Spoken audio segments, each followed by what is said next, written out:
It's time for practical use case, and we are not talking exactly about some couple of data, you will see.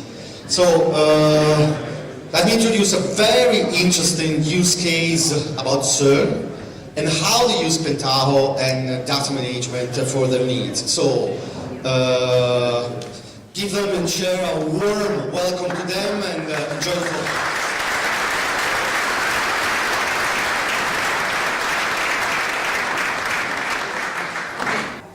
In this wonderful room.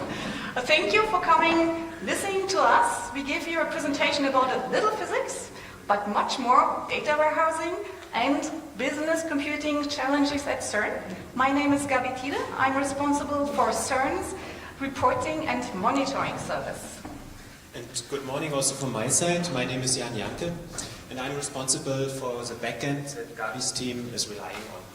And for those of you who haven't heard about Cern, it's the world's largest particle physics laboratory, and it's located in Geneva in Switzerland.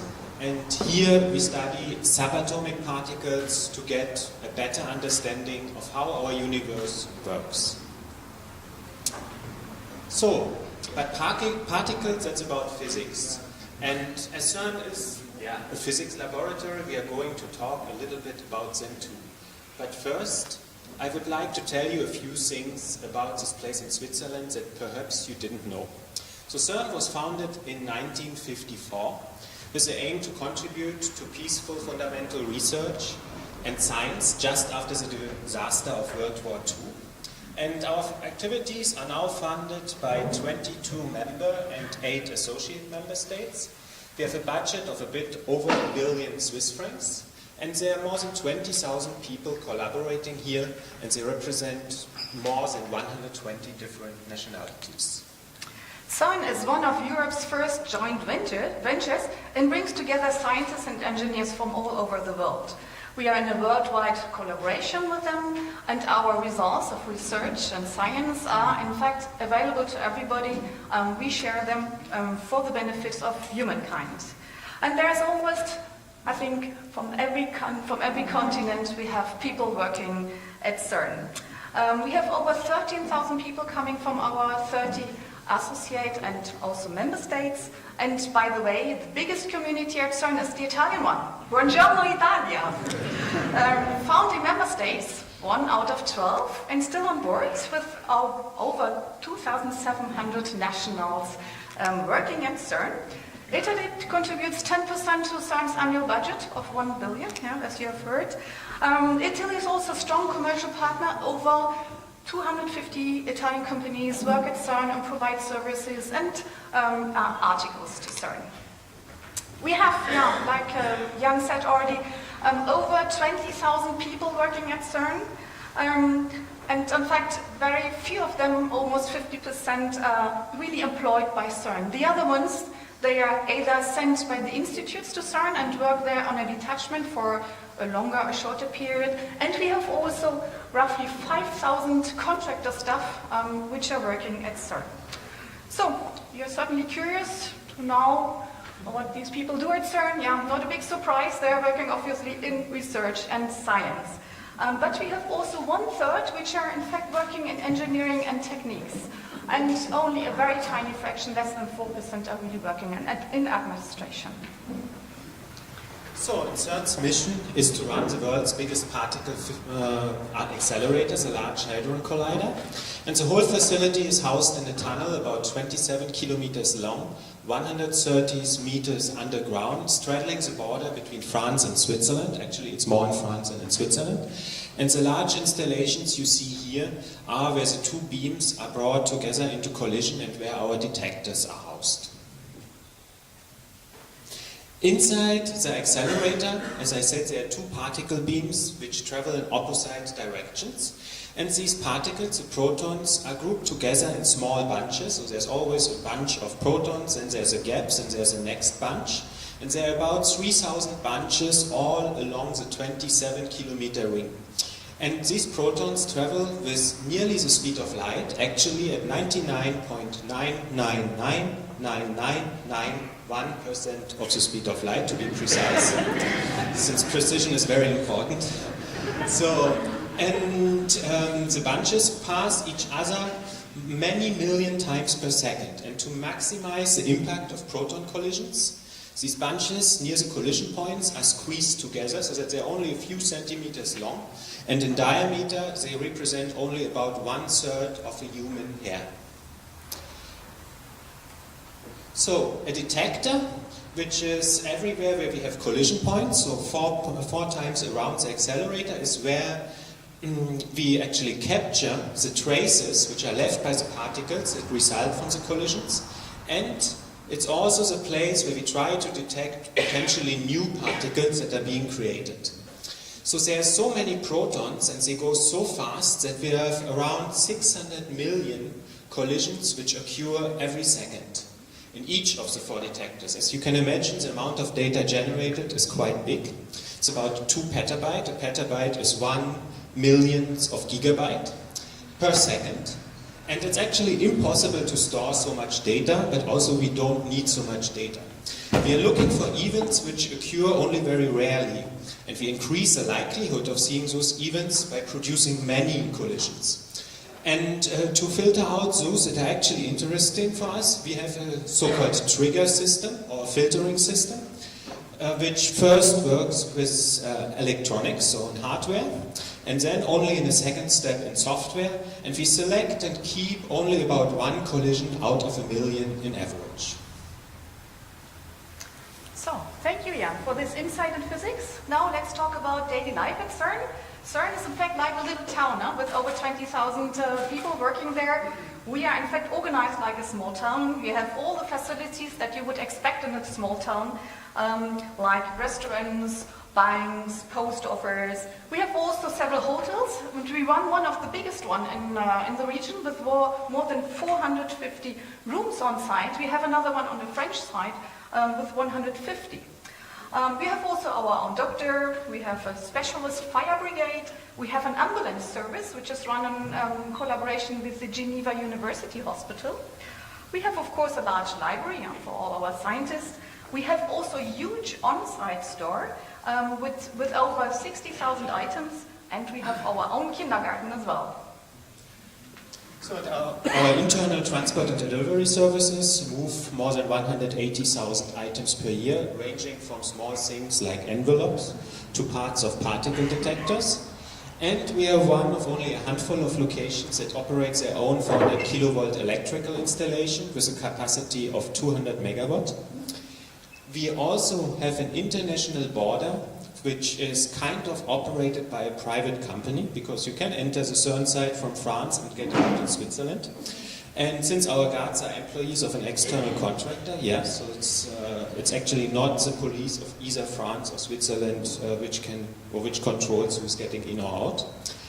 And even our gardener has to take care of regulations controlling the international shipment of waste as he cuts our grass and disposes of the clippings, because as you know, Switzerland is not part of the European Union, and even though there's free movement of people, there's no free movement of goods. So, Cern is a place of the extremes. We have everything from the mundane to the highly complex, from massive civil engineering projects to discoveries at the subatomic scale. And on the video here, on the left-hand side, you see civil engineering works that took place to build the immense cavern for the CMS detector, one of the 4 main detectors around the LHC accelerator. And one fact just to remember is that at the beginning of the 90s, our former colleagues Tim Berners-Lee and Robert Caillot invented the World Wide Web at Cern because of the diverse nature of Cern's activities, the need to communicate efficiently within a distributed research community. Yeah, and even our administration is somehow very special. Obviously, we have the traditional domains like human resources, finance, purchase, logistics, but we have also our own training service, access management, we have our own transportation system, we have hotels and restaurants, as already mentioned before. We have also our own social security system, because Cern is an international organization and our employees don't have access to the national security system. So that means we have to provide them with health insurance, pension fund, unemployment scheme, and school fee system. And furthermore, we act also as an intermediate to our host states. So that means we provide them services for the custom formalities. We provide services for removal of our personnel. We issue license plates and work and residence permits for our people. So, but let's stop here. Let's talk now about Pentaho. And Jan, how are we using it at Cern? Yeah. We are using Pentaho to manage quite a huge quantity of actually administrative data in service of the more than 23,000 people who are here on site. Let's have a look at our architecture. So the data is coming from several ERP systems. We have a heterogeneous landscape at Cern and not using a single vendor solution, so we are not going to buy the SAP connector anytime soon. Not yet at least. So then we are using Pentaho DI, which feeds the real-time data warehouse, which is our single source of truth and also the only allowed entry point for any reporting on administrative data. On top of that, of course, that's why we are here. We are using many Pentaho solutions, Ctools for dashboards, Report Designer for high-fidelity prints, Analyzer for ad hoc analytics. And then the data is exposed to our business experts directly. These business experts, it's a few hundred, which access our Pentaho solutions and work directly with Analyzer, for instance. But the major part of our collaborators is actually connecting through an abstraction layer, which we have built on top of Pentaho using the Pentaho APIs. There's a Cern-specific user interface, specific view configurations, because we cannot and we do not want to give access to everyone just directly on the server. It would be a bit too complex to even ask the right questions to get the information they need to do their job. So, a last thing here is that we also have built a few tools. I spoke about them last year, that facilitate us the management of the Pentaho platform. So there's a content, full text search. There's some facilities which allow people to decentrally manage content like data source connections and so on. And I would like to now speak about two particular facts. So the data warehouse that we're having is actually refreshed in near real time. What this means for us is that the data we are having in the data warehouse is in average between 2 to 15 minutes behind reality at any moment. This has an impact on our source system, so obviously we cannot always extract all the data again, and when you're dealing with commercial systems or if this off-the-shelf products, then we sometimes have to do some adjustments. There's also an organizational impact, as a data warehouse team has to collaborate very closely with the teams responsible for the various ERPs, and those teams do not always have the same understanding of what is required on the data warehouse side. The data warehouse also acts as a reference or master data hub, so meaning the data is flowing back from it to the operational systems. So for instance, from our personal HR ERP, persons are registered, there are so many people who are coming and going all the time, then we need to have this person for other purposes like intervention management or site safety related aspects available in near real time shortly afterwards. So, and we use PDI as our principal ETL DI tool, and since we are speaking here to the community, I wanted to also have a few more hands-on examples, what we are doing. So one of them is, for instance, we're using metadata injections. This technique has been an underlying principle since we began building our data warehouse. And at the beginning, we identified that many of the PDI processes we were about to build were very similar. It's always about collecting data, pre-filtering data, doing some data cleansing, and then finally injecting the data. And each time the work is done with a common audit trail, with the same way of handling errors, a similar way of doing logging, and so on. And actually, instead of replicating all those processes, we could just benefit from the metadata injection possibility to combine all of these common steps into a single shared process. And instead of having the logic implemented individually 300 or more times, we have it only once. Technically, this looks like this. So there's a simple process which sets a master parameter saying what kind of parameter set to load. Then the generic master process reads specific metadata from a database.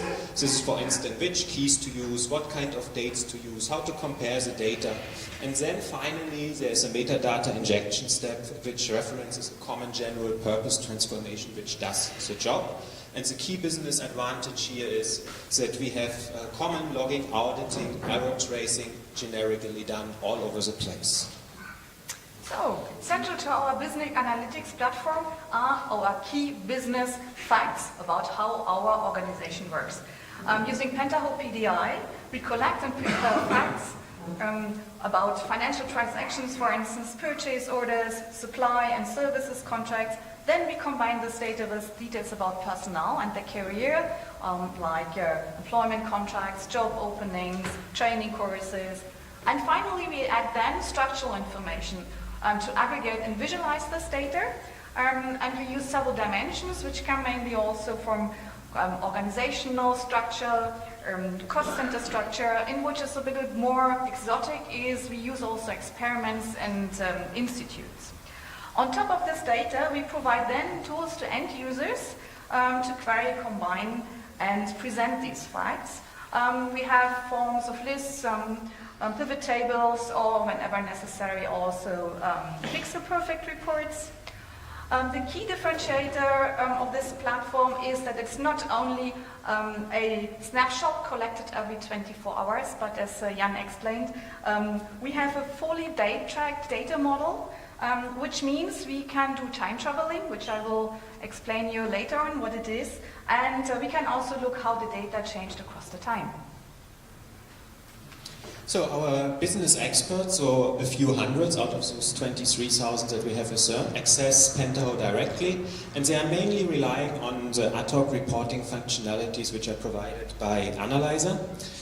Usually in our main schemas we have more than 100 different dimensions and probably 24 measures, different measures. And what I would like to say, it's not always obvious to give this tool to everyone, because the problem here is not a technical problem, it's more in order to be able to use powerful tools such as Pentaho Analyzer, you actually need to know how to ask the right questions. You need the people to know exactly, even on the business side, what data is available, to make sure that people from one service asking a question can still compare the figures with people from other services asking exactly the same question. There's many possibilities for interpretation.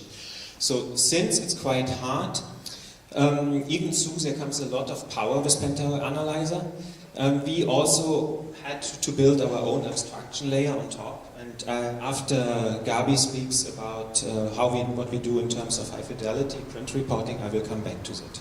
Yeah, we have very information-hungry clients. I think most information-hungry are our member states and their official bodies. They ask us permanently for data. Delivering information to these official bodies does not require only that we deliver obviously accurate and correct data, but the format is very important as well. So we use Pentaho Report Designer to produce pixel-perfect reports for them, which can be recurrent reporting to our host states. Like I said, we deliver work and residence permits, license plates for them, so they get reports about these facts using Pentaho Report Designer. We have to accomplish many custom formalities. We have over 80 different custom procedures for French and Swiss custom services we have to respect. We produce also annual statistics, personal statistics, which deliver official figures to our member states about the composition of our members of personnel. And furthermore, our members of personnel working for us, they have a self-service providing them with certificate and attestations, for instance, for pay slips, tax certifications, other benefits, financial benefits they get, pension funds rights, training, and so on. So we have a whole bunch of those self-service attestations. Yes, and on top of the Pentaho APIs, we have built our own user interface. We have built an application which we internally called Iris, which is a general access point to dashboard lists and pivots which are customized to meet the particular requirements of the different users that we have at Cern, so being it hierarchical supervisors, financial controllers, or project managers. And obviously, the tools can be customized. In our HR domain, for instance, our users can select from more than 80 different columns. They can define specific ordering preferences. Or just as another example of how complex certain administrative things can be. When you filter, for instance, by contract status, you can see that we have more than 20 different contract statuses at Cern, because we are dealing with staff members, but we are also having students, we have visiting scientists. And next we would like to give you an overview of some particularly noteworthy aspects that we have worked on. And Gabi will now continue to elaborate on one of them. Yes, I want to describe a scenario which will be familiar to most of you. We have a couple here. He is working at Cern, and end of December he becomes a proud father. That rings a bell, Francesco. So the excitement of the baby is huge, but very soon harsh reality arrives in form of bills for Pampers and all the other expensive stuff that baby needs. So luckily at Cern pays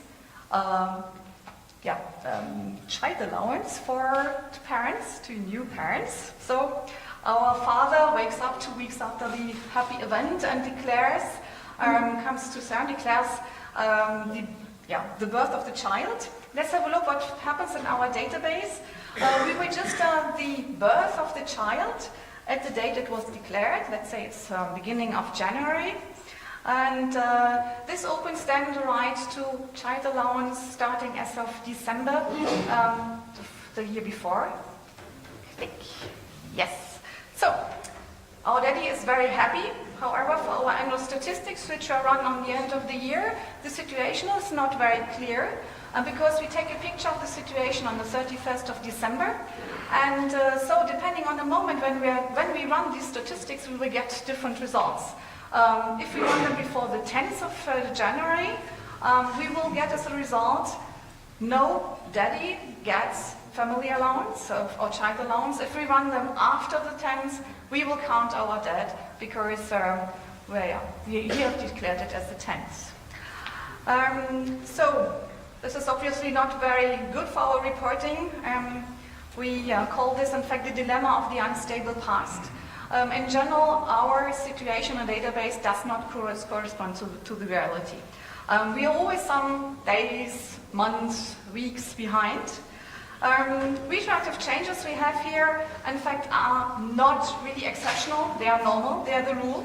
Our staff rules and regulations give our members of the personnel 30 days to declare any private changes which have an impact on the contractual situation. And taking into account the time we need for processing these in the administration, you can expect that we are easily 6 weeks behind reality in our databases. Add to this the high number of members of personnel we have. At Cern, we have in fact constantly changes in the past in our database. So the unpleasant consequence is that our statistics and reports are not really reproducible. When you run today a report, you will get a certain information of certain figures for a situation on a given date. And this report is not the same, gives not the same information than the same that you ran yesterday or that you will run tomorrow. Every time you get different figures. So the solution for us in the past was, in fact, a workaround. We applied it mainly to reports producing official figures where it was really important to have a stable situation. We froze the data by dumping them in special tables, which were stored locally, and they presented then really the situation on a given date. To minimize the amount of data to be stored, we stored mainly aggregated figures, and thus we were able to rerun the report without having to worry about changing figures. So the drawbacks, they are, I think, obvious.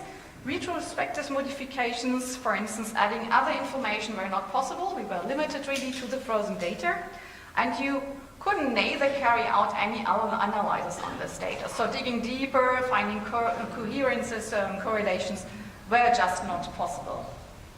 So, but thanks to Pentaho, we are time traveling now. We have implemented the bitemporal data model. So we have one dimension which is for the business validity, and a second for a time dimension to trace the reality in our database.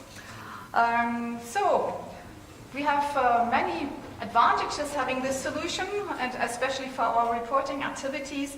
The data is now fully auditable and reproducible. But I have to say also it comes with a price. Our queries are a little bit more complex, and this impacts also, of course, the performance. So now let's have a look of how we implement this time traveling mechanism. We distinguish, like I said, between two realities. In our data warehouse, we have both timelines which are permanently stored. One reflects how the business works. So this is our business timeline. And the other timeline reflects the situation in the data warehouse and when the data was visible at which moment. So this is the technical timeline. This model has to be proved very useful. We can now recreate reports without having to use stored information, those snapshots we saved in the past. It makes supports also much easier because we can easily reproduce the situation in a database at a certain moment of time. And which is really handy. For instance, in the case of audits, you can always prove what was in the database at which moment. And furthermore, we are now also to provide in-depth analysis of our data in official reports to our member states when they have questions later on. So, and additional, as we have, we are working in a heterogeneous environment. We have many corporate information systems which don't provide facilities like book closing or have usable histories. With this mechanism, we can produce these additional capabilities. So, and in practice, how does it look like? Actually, all the work is quite easy to do because we can use the dimension lookup update step, which exists in PDI, and which allows us to just define what are the fields containing the keys. Then the comparison with the existing data is done automatically, and we just define the columns which contain the dates for our technical time dimension and for the versioning. And everything is basically done, in a simplified way here, but automatically. Another example which illustrates where Pentaho has improved our reporting is the production of our annual procurement report. This report is related to our financial statement and gives a detailed breakdown of spending by country. Since we are funded by 30 different member states, it's important to tell them how much we are buying from each of them. And before it was a manual, very tedious process to prepare a document which took several months, a year, and it was quite hard for our management. It was quite hard for our management to actually steer spending into different directions if needed. Now, actually the report looks like this. And now we have a live dashboard which is implemented in Ctools and which allows to see at any point in time how much we are spending in terms of services and goods for a particular country. And there are also a few other self-services which are always at the fingertips, because there's a different reports which are produced by Gabi's team. But there's also the analyzer reports that I have shown, and for instance here it's very easy for us to just find out who are the people who are here in the organization. Here we are looking for all the people who have a status code user, so meaning the visiting scientists, and as you will see after the sorting, the most represented nationality is actually again Italy.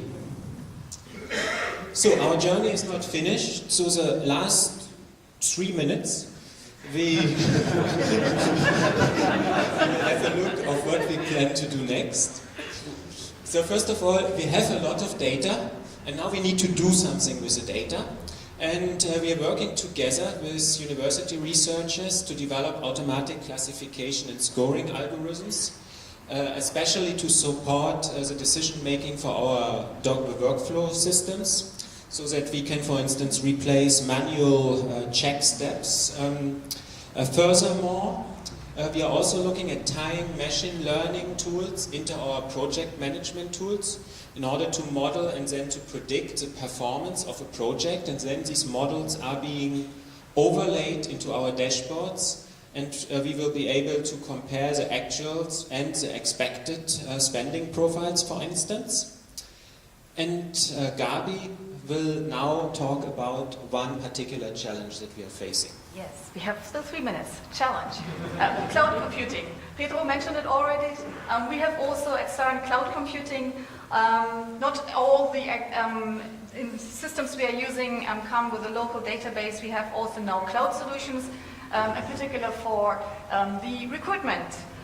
We have bought a new software, and it turns out it's really a challenge to integrate the clouds in our data warehouse, especially when the cloud data is only available by an API. And we have seen that the APIs are not always perfectly designed. They have some flaws, like some of them don't detect deletion of data. Which is a big problem, because if you have data in the cloud which was deleted and you cannot detect it in our data warehouse, it's still there. It shouldn't be there, but we can't know that it's deleted. Furthermore, we have limited access to the data. We cannot get it as often as we want it because the billing restrictions prevent us from getting as often as we need. In general, the data is not very well documented. We have very poor history information. In general, we get only latest status of an information, no history. So that means you look in the cloud and the latest status is only available. You didn't know what was the status of the data before. Thanks to the PDI, we manage now to trace the history even in these situations, which is particularly important in the domain of recruitment, where you want to know, for instance, what was the different steps of an application, because you want to measure the time it takes for the recruitment service to hire somebody. But using Pentaho, we can synchronize the data and we use timestamps and we build our own history.